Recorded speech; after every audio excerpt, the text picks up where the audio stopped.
नमस्कार दोस्तों, कैसे हो आप सभी। आशा करता हूं कि लॉकडाउन में आप सभी ठीक होंगे, घर पे सुरक्षित होंगे। दोस्तों, मैं मनोज कुमार आपके सामने एक बहुत ही शानदार स्टोरी लेके आया हूं। ध्यान से सुनना और लास्ट तक सुनना।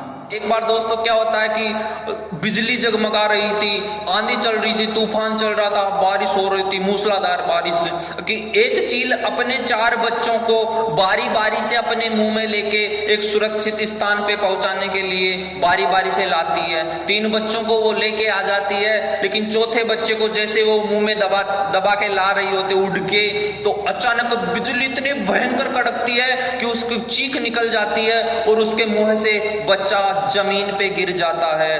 कि नीचे देखते हैं कि नीचे एक मुर्गियों का झुंड था। नीचे क्या था? मुर्गियों का झुंड, जिसमें मुर्गियों के बच्चे भी थे, अंडे भी थे, जंगली मुर्गियां थी। वो बच्चा सीधा आके मुर्गियों के झुंड में गिर जाता है और बच्चों के साथ रहने लगता है। दिन बीतते हैं, 2 दिन बीतते हैं, महीने बीत जाते हैं कि वो बच्चा धीरे धीरे उनके साथ बड़ा हो जाता है। और उस बच्चे में, चील के बच्चे में वो ही संगति कि वो कुटुड़ कुटुड़ करते मुर्गी के बच्चे, तो वो चील का बच्चा भी उनकी तरह ही करता।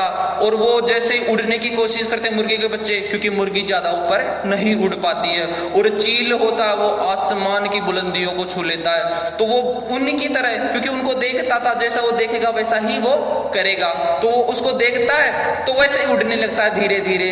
अब एक दिन क्या होता है कि एक महापुरुष उसी रास्ते से गुजर रहे होते हैं। किस रास्ते से? जहां पे वो मुर्गियों का झुंड रहता था। तो उन्होंने देखा अचानक कि वो उनकी नजर उस चील पे पड़ी, चील के बच्चे पे।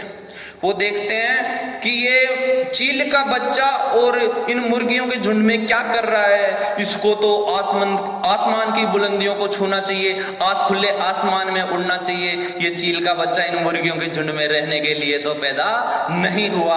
और उनको उठाकर, उस बच्चे को उठाकर और वो अपने साथ ले जाते हैं। आंखें लाल थी उनकी और गुस्से में भरे हुए थे, क्योंकि कि उसमें काबिलियत थी उस चील के बच्चे में कि वो आसमान छुए, आसमान की बुलंदियों को छुए। उस मुर्गियों में झुंड में रहने के लिए वो पैदा नहीं हुआ था।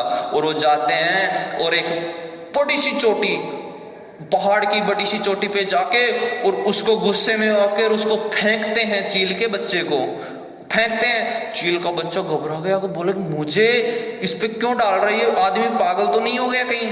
तो वो थोड़ी देर तक परेशान होता, बोले मर गए आज तो।